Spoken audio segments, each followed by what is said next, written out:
Welcome back to my channel. Jangan lupa like, share, dan tekan loncengnya. Dadah. Assalamualaikum sahabat Buba semua. Kembali lagi bersama Aksa dan Asia di Buba Channel, buku untuk bermain anak. Pada video Buba Channel kali ini adalah video sesi berkisah, yang mana salah satu kisah yang akan kita bacakan adalah kisah sahabat Nabi yang sangat menginspirasi, yaitu Bilal bin Rabah. Bilal bin Rabah adalah salah satu sahabat Nabi yang memiliki kekuatan iman yang sangat luar biasa. Meskipun disiksa dengan siksaan yang berat, tapi Bilal bin Rabah tidak pernah goyah untuk tetap beriman kepada Allah Subhanahu wa Ta'ala. Yuk teman-teman, mari kita simak bersama kisah dari Bilal bin Rabah berikut ini.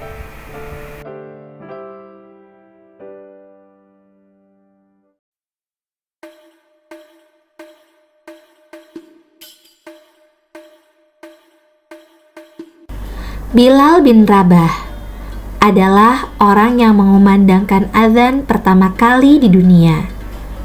Sebagai salah satu sahabat Nabi Muhammad SAW, Bilal mendapat tugas sebagai muazin karena suara merdunya yang mampu membuat orang tergugah untuk segera sholat. Bukan tanpa alasan Rasulullah menugaskan Bilal untuk mengumandangkan azan. Tugas mulia ini didapatkan berkat keteguhan iman Bilal kepada Allah Subhanahu wa Ta'ala. Bilal bin Rabah adalah seorang budak yang berasal dari Habasyah. Sosok Bilal adalah laki-laki yang hitam, kurus, tinggi, berambut lebat, dan bercambang tipis. Bilal merupakan budak milik Umayyah bin Khalaf dari Bani Jum'ah. Saat menjadi budak, Bilal kerap mendengar cerita tentang Nabi Muhammad SAW yang banyak dibicarakan penduduk Mekah karena mulai menyiarkan agama Islam. Di tengah banyaknya perdebatan mengenai Rasulullah saat itu, Bilal dengan yakin pergi menemui Rasulullah dan menyatakan ingin memeluk Islam. Bilal pun mengucap 2 kalimat syahadat sebagai pertanda masuk Islam. Asyhadu an la ilaha illallah wa asyhadu anna Muhammadar Rasulullah. Tiada Tuhan selain Allah, Nabi Muhammad utusan Allah. Kabar keislaman Bilal tersebar ke seluruh negeri dan sampai ke telinga tuannya Umayyah. Bilal lalu disiksa dengan besi dan di atas bara api agar mau keluar dari Islam. Kaum kafir Quraisy yang lain juga ikut menyiksa Bilal. Siksaan untuk Bilal bin Rabah saat itu sangat kejam. Dia bahkan diikat dan diarak mengelilingi jalanan Mekah. Siksaan hanya akan dihentikan jika Bilal keluar dari agama Islam dengan menyebut nama Lata dan Uzza berhala saat itu.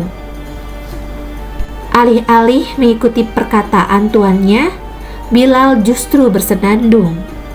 Ahad, Ahad, Ahad, Ahad. Teriak Bilal berkali-kali. Ahad yang dimaksud Bilal adalah Tuhan yang Esa atau Tuhan yang satu. Berhari-hari Bilal disiksa. Berkali-kali pula dia tetap teguh berteriak Ahad. Kabar Bilal bin Rabah yang disiksa sampai ke Abu Bakar As-Siddiq. Abu Bakar pun memerdekakan Bilal. Khulafaur Rasyidin pertama itu pun membeli Bilal. Saya ingin membeli budakmu. Berapa yang ingin kamu bayar? Bagaimana bila 1 uqiyah? Belum bisa. 9 uqiyah? Baiklah, 9 ukiah sudah sangat banyak untuk budak seperti ini. Umayyah, tahukah engkau jika engkau meminta 10 kali lipat dari sekarang, niscaya aku akan membayarnya juga. Maka Abu Bakar pun menyodorkan harga 9 ukiah emas untuk penebusan Bilal. Sungguh, ini adalah jumlah yang amat besar untuk harga seorang budak di masa itu. Namun tanpa dia duga, segera Abu Bakar radhiyallahu an langsung menebusnya. Perlu diketahui bersama, 1 ukiah emas setara dengan 31 gram emas. Demikian, 9 ukiah emas adalah sekitar 285 gram emas. Kemerdekaan Bilal yang lepas dari budak disambut bahagia kaum muslimin. Bilal lalu ikut bersama Nabi Muhammad hijrah ke Madinah. Hingga suatu hari Rasulullah mensyariatkan untuk mengumandangkan azan sebelum sholat wajib. Bilal pun ditunjuk untuk mengumandangkan azan pertama kalinya di dunia. Suara merdu Bilal berhasil membuat umat Islam bergetar. Bilal jugalah yang mengumandangkan azan pertama saat menaklukkan Mekah. Ketika Bilal mengumandangkan azan, kehidupan di Mekah seakan berhenti bergerak, dan ribuan kaum muslimin berdiri laksana jasad mati. Dengan khusyuk dan berbisik mereka tirukan kalimat azan mengikuti Bilal. Meski mendapat tugas mulia, Bilal tak pernah tinggi hati. Ia selalu berkata bahwa dirinya hanyalah seorang laki-laki Habasyah yang dahulu adalah seorang budak. Tak hanya mengumandangkan azan, Bilal juga berhasil mengobarkan semangat umat Islam saat melawan kaum Quraisy dalam Perang Badar.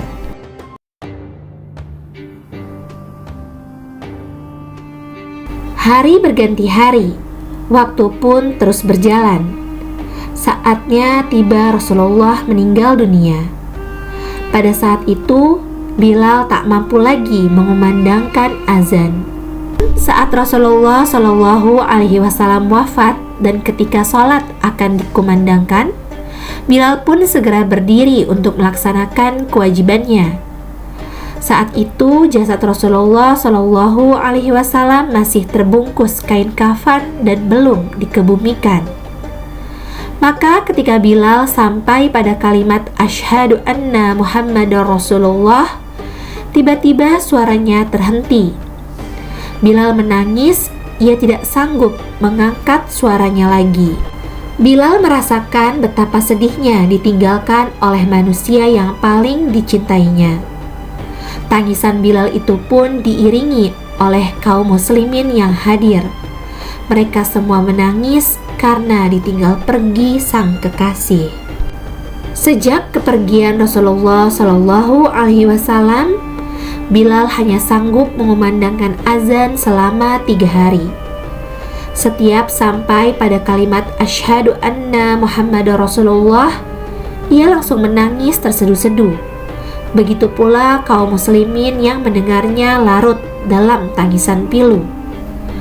Kemudian Bilal mendatangi Abu Bakar As-Siddiq yang menggantikan posisi Rasulullah Shallallahu Alaihi Wasallam sebagai pemimpin umat Islam.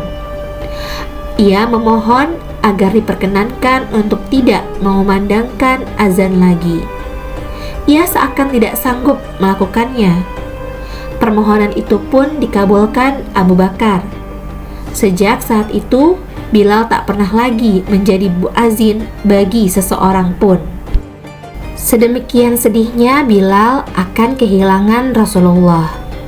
Sampai-sampai dia sempat meminta izin kepada khalifah agar boleh pergi dari Madinah, sebab kenang-kenangan akan tetap menghantuinya. Sampailah hari ketika Rasulullah Shallallahu Alaihi Wasallam mendatangi Bilal bin Rabah melalui mimpi. Nabi Shallallahu Alaihi Wasallam berkata kepadanya, "Wahai Bilal, mengapa engkau tidak pernah menjengukku lagi?" Seketika sang sahabat ini terhenyak kaget. Begitu terbangun, Bilal begitu terkejut lantaran kata-kata Rasulullah Shallallahu Alaihi Wasallam itu membuatnya ingin beranjak. Dia pun segera pulang ke Madinah. Kedatangan Bilal bin Rabah diterima dua cucu Rasulullah Shallallahu Alaihi Wasallam, Hasan dan Husain. Sebelumnya Bilal telah berziarah ke makam Nabi Shallallahu Alaihi Wasallam. Kedua cucu sosok mulia dalam sejarah itu lantas meminta Bilal supaya mengumandangkan azan begitu waktu sholat tiba. Pada saat bersamaan, Umar bin Khattab yang telah menjadi khalifah ikut memohon Bilal untuk mengumandangkan azan. Bilal pun memenuhi permintaan itu.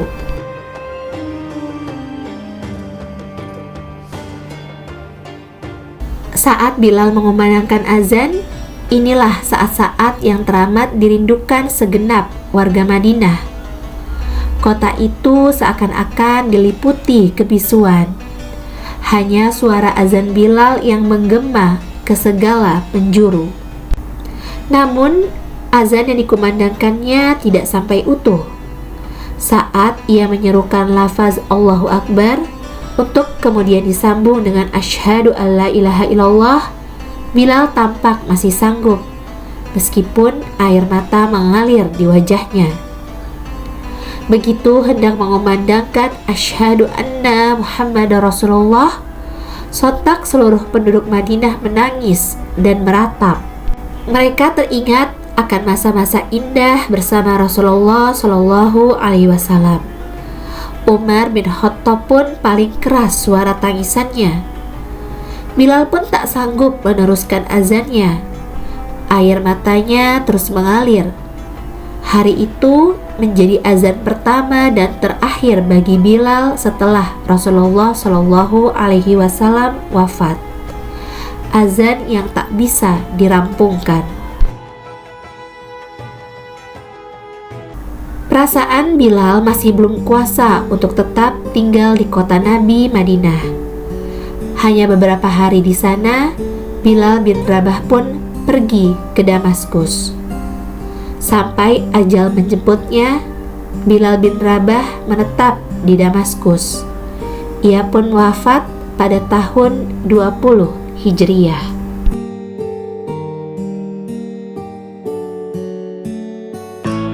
Baiklah teman-teman, sekian dulu sesi berkisah pada video kali ini.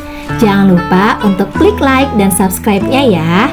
Dadah teman-teman, assalamualaikum.